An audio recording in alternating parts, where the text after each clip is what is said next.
There's a few things they need to do. Um, One is, I mean, I can't say they need to acknowledge that there's an issue because they're already well aware that there's an issue. From my understanding, leagues around Canada, when they have, let's say, a racially penalized incident, they're already aware of that. And now there's probably a whole ton of them that go unpenalized that just either don't get hurt or don't get reprimanded or whatever. Um, but at a grassroots level, what they need to do is they need to hold they need to hold the accused, whether that be the hockey player or the coach or the parent or whoever says whatever it is that they say, whoever crosses that line, they need to hold them accountable.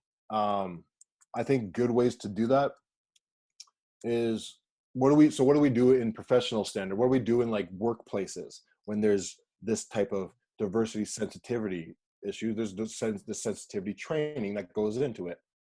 If it were me, man, I would have every single player who straps on a pair of skates from whatever 8 years old to 18 years old has to, let's just say, watch some type of tutorial, little like video, and has to like sign off that they've watched it. You can have like various levels of educational little tutorials depending on their maturity level. We're in the NHL. We go through security meetings every single year. Every single team in training camp does it. Everyone's warned about various issues that trouble you could perhaps find yourself in. The whole point is we're not trained, but we're taught like if something were to go wrong, here's how to handle it. And sometimes the messages are delivered in like little stick figure videos, and you almost need to get really bare bones about it. But the point is that's so it's black and white. That's so you guys know, don't have too much to drink and do this stupid thing. This is right. This is wrong, because we need to protect our athletes. So in the same way, they should be doing the same type of thing.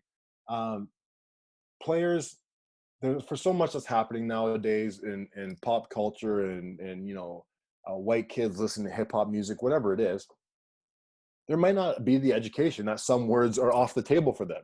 And this doesn't just go for minorities. This goes for homophobic slurs, for all of it. That's the way that this culture needs to transcend. It needs to get better in those environments of that type of inclusivity and that type of sensitivity training or diversity training. So coaches and players and staff and trainers and managers and everyone alike should have to go through something so that when an offense does happen, there's guidelines now. It's like, oh, that player said that, this coach said that. Well, I'm sorry, you participated in this program at the beginning of the season. You signed it to say you were accepting of these rules and perhaps whatever discipline or repercussions were to come if you were to break it. This is black and white. You said it. This is your suspension. This is your fine. This is your whatever. Sorry, 100%. you're fired. Your coach using that on the kid, you never get to coach again. Oh, you don't like that? You want to appeal it? I'm sorry. You already signed this agreement. If anyone goes in knowing that if I say a racial slur to a kid, I fired for life, there's no appeal process to that. If you're able to sign that document and still break that law or rule, there should be no appeal process for it. Hockey Canada needs that, the grassroots level should do something like that to implement the understanding and education. Because it's also okay that not all these white kids or whoever, young kids, may know that some of these things are offline. Like in sports, and especially in hockey, chirping is a big part of it. Like you can say some pretty ruthless things to your competitor that are actually still within that are okay. You can say some really ruthless things to me that are okay. Yeah.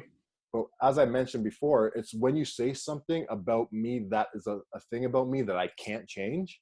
You're not chirping my skating. You're not chirping me being a bender. You know what I'm saying? You're not even chirping my girl if you want. Hey, if you knew my girl from before and you want to throw that dagger at me, I can't stop you because you knew her before. But you're taking it about someone's race or someone's sexuality or whatever it is. That's not cool, man. That's beyond sports now. That's when it's like you wouldn't say that to someone on the street. So why the hell do you think you can say it in a hockey rink just because you're going to be protected? I think that's complete BS. So Hockey Canada needs to do a better job at, for one, being a little bit more transparent with the amount of cases there are around Canada, because there are hundreds that they know about that they don't talk about. and I guarantee that. And on top of that, they need to create some type of not only disciplinary process, but also like an educational type of like training of sorts. Like I said, sensitivity training of sorts, just to help understand. Because a lot of these cases are happening now, and what the Hockey Canada is trying to do is, in order to protect our beautiful game, they're they're handling it in a manner where they're sweeping it a little bit more under the rug and doing, in essence, more of they're doing a service to the victim and more of a service to the accused. They're more tolerant of knowing that this 14-year-old white player said this to a 14-year-old black player than they are to just step in and not allow that black player to ever have to hear that type of message again. I know I was told just the other day from my sister-in-law about her best friend,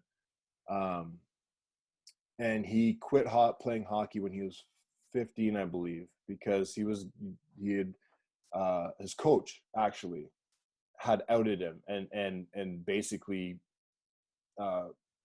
he outed him and had to come out of the closet. Like his coach did that to him. Wow. And there's probably like a little bit of like questioning. He was at an age where like he was kind of questioning himself, but starting to like realize like, okay, I'm different in my sexual orientation. And his coach outed him. He was so devastated, and the environment was no longer comfortable for him in that locker room, that he to this day has never, and now he's a man, he's never put skates on again. The same happens to black kids throughout the country for a different reason, obviously, but the same type of outing happens. That can't be. Like that just can't be. I can't look at another young player who's battling with his own sexual orientation as he's trying to understand, am I normal, or is this who that's a tough thing to go through in life. And then the same thing with a minority player having to deal with, I love this game so much and I was born in Canada and I just want to be like the rest of my classmates and friends and just play hockey like everyone seems to, but I can't do it without parents like harassing me. Yeah. That breaks my heart to hear that, because look at the privileges that hockey's given me. I mean, there's obviously been some ups and downs, but I've been very fortunate to have found this game, and the game has been good to me, to be able to provide these types of opportunities that I've had for so long. My skill level might have been able to be what continued me to go on, but those kids shouldn't have to stop. Maybe those kids get to go to a hockey academy or play junior B somewhere or whatever. Maybe that's it for them, but don't strip that dream away from them because you're building an environment that is tolerant of essential, child abuse. Like that is so crazy to me that so little is being done up until this point. It's just, it hurts me to know that the game that I love, can intentionally, if there's adults in charge that can intentionally enable those types of actions, because it is not growing our game whatsoever. If you want to be truly inclusive and grow the best game ever, you're going to need people of all different types of orientations and races and religions and beliefs and nationalities to be a part of this. And we're excluding so many kids from wanting to play hockey who, first of all, have the chance to maybe even afford to play it. We're excluding so many kids because we're just not making the environment comfortable enough for those young players. And that truly breaks my heart, because they should have the exact same chance that I had in making it.